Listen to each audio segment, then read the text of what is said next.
Assalamualaikum warahmatullahi wabarakatuh. Di sini saya mewakili dari kelompok keperawatan medikal bedah 2 untuk melaksanakan tugas yaitu presentasi online. Ya, ada kelompoknya. Yang pertama anggotanya ada Aldi Gifari, terus ada saya sendiri Awaludin, terus ada Dewi Nilasari, kemudian ada Martina Widya Utami, dan ada Wisnu Jaya. Ya, next. Ya, di sini kami akan membahas tentang trauma medula spinalis. Sebelumnya, apa sih itu trauma medula spinalis? Ya, definisi dari trauma medula spinalis adalah cedera pada tulang belakang, baik langsung maupun tidak langsung, yang menyebabkan lesi di medula spinalis sehingga menimbulkan gangguan neurologis dan dapat menyebabkan kecacatan menetap atau bahkan jadi menyebabkan kematian. Ya, itu tadi definisi dari trauma. Sekarang kita masuk ke anatomi medula spinalis. Ini adalah gambar dari tulang belakang manusia. Yang warna hijau itu ada nervus dari C1 sampai dengan C8, kemudian yang warna oranye semi kuning itu ada T1 sampai T12, kemudian ini ada lumbal L1 sampai L5, kemudian ada ini S1. Ya, next.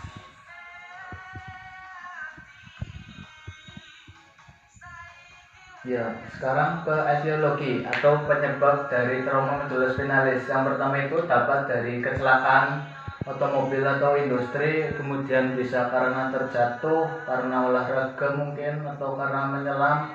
Kemudian ada luka tusuk, juga ada luka tembak, kemudian tumor. Ya, ini ada patofisiologinya. Yang pertama itu tulang belakang yang mengalami gangguan trauma atau kecelakaan mobil atau jatuh dari ketinggian atau mungkin cedera karena olahraga dan lain-lain, atau penyakit transverse myelitis atau polio, kemudian ada spina bifida dan lain-lain, dapat menyebabkan kerusakan pada medula spinalis. Tetapi lesi traumatis pada medula spinalis tidak selalu terjadi fraktur dan dislokasi. Efek trauma yang tidak langsung bersangkutan tetapi dapat menimbulkan lesi pada medula spinalis disebut whiplash atau trauma indirect.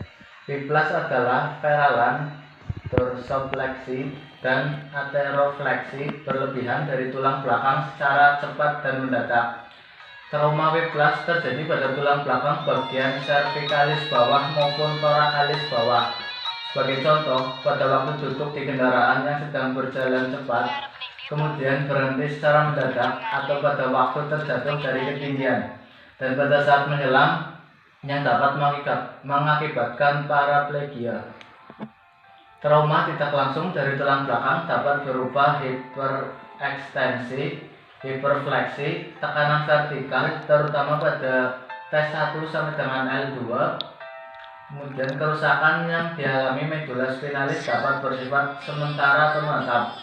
Akibat trauma terhadap tulang belakang, medula spinalis tidak berfungsi untuk sementara atau juga disebut dengan komosio medula spinalis, tetapi dapat sembuh kembali dalam beberapa hari.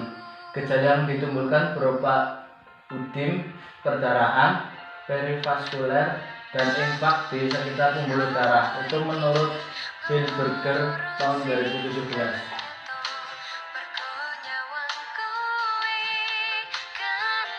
Selanjutnya, manifestasi klinisnya itu dapat berupa nyeri akut pada belakang leher yang menyebar sepanjang saraf yang terkena, kemudian ada paraplegia, kemudian ada tingkat neurologik, kemudian ada paralisis sensorik motorik total, kemudian kehilangan kontrol kandung kemih atau retensi urin dan distensi kandung kemih, kemudian penurunan keringat dan tonus vasomotor. Yang terakhir ada penurunan fungsi pernafasan dan gagal nafas.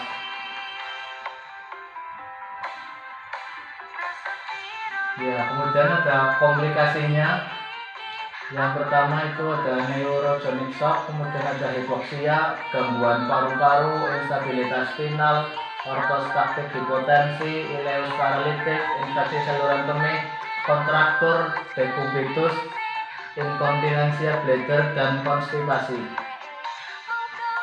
Ya, kemudian kita masuk ke pathway-nya. Pathway itu dari kecelakaan otomobil, industri, terjatuh atau cedera olahraga, menyelam, luka tusuk atau tembak dan tumor itu menyebabkan kerusakan medula spinalis, kemudian mengakibatkan hemoragi dan mengakibatkan serabut-serabut membengkak atau hancur, kemudian terjadi trauma medula spinalis. Ya, trauma medula spinalis dibedakan menjadi dua, yaitu yang pertama spasma otot pravertebralis, menjadi iritasi serabut saraf yang menyebabkan perasaan nyeri, ketidaknyamanan, kehilangan. Kemudian dapat dibikin nyeri akut.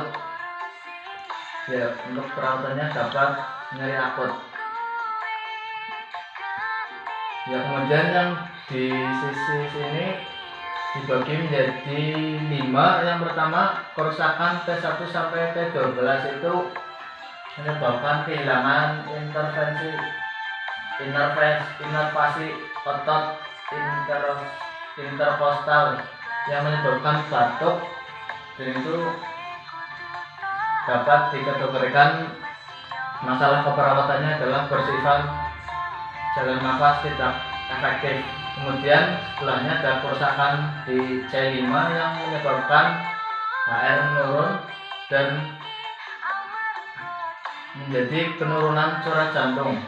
Kemudian kerusakan di lumbal 1 yang menyebabkan ketidakmampuan ejakulasi, dan itu masalah keperawatannya adalah disfungsi seksual. Kemudian kerusakan lumbal 2-5 yang menyebabkan paraplegia, paralisis, dan menyebabkan fungsi pergerakan sendi itu menurun dan mengakibatkan ada penekanan setempat. Itu dapat dimasukkan ke masalah keperawatannya, yaitu resiko kerusakan integritas kulit, kemudian ada sindrom defisit self-care, dan kerusakan mobilitas fisik. Kemudian ada gangguan fungsi rektum dan vesika urinaria, yaitu dapat menyebabkan masalah keperawatan inkontinensia usus, kemudian ada inkontinensia urin fungsional. Nah, kemudian ada pemeriksaan penunjangnya.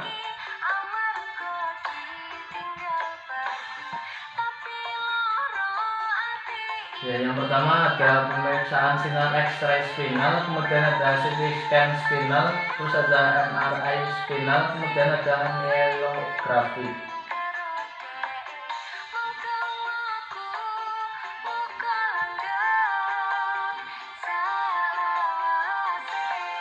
Ya, ini yang pertama tadi ada sinar X-ray spinal, yaitu untuk menentukan lokasi dan jenis cedera tulang, fraktur atau dislokasinya. Kemudian ada CT scan itu untuk menentukan tempat luka atau jejak, juga untuk mengevaluasi gangguan struktural. Kemudian ada MRI spinal, yaitu untuk mengidentifikasi kerusakan saraf spinalnya. Kemudian untuk idim dan kompresi. Kemudian ada myelografi, yaitu jenis pemeriksaan radiografi yang menggunakan media kontras untuk mendeteksi patologi sumsum tulang belakang, termasuk lokasi cedera sumsum tulang belakang, kista, dan tumor. Nah, itu dari macam-macam pemeriksaan penunjangnya. Kemudian ada pengobatannya. Untuk penata laksananya itu yang pertama, penata laksanaan kedaruratan, yaitu pasien segera di tempat kejadian adalah sangat penting karena penata laksanaannya tidak tepat dapat menyebabkan kerusakan, kehilangan fungsi neurologik.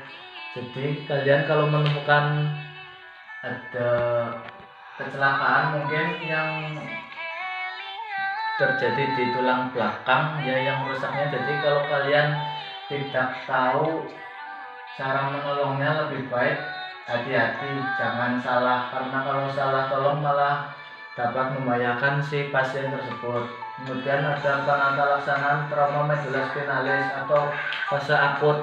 Tujuannya untuk mencegah trauma medula spinalis lebih lanjut untuk mengobservasi gejala perkembangan basic neurologis. Ya, sekian tadi dari pembahasan tentang trauma medula spinalis. Ya mungkin itu saja yang dapat kami sampaikan, kurang lebihnya kami mohon maaf. Saya perwakilan dari kelompok 4 mengucapkan banyak maaf dan mengucapkan terima kasih. Sekian, wassalamualaikum warahmatullahi wabarakatuh.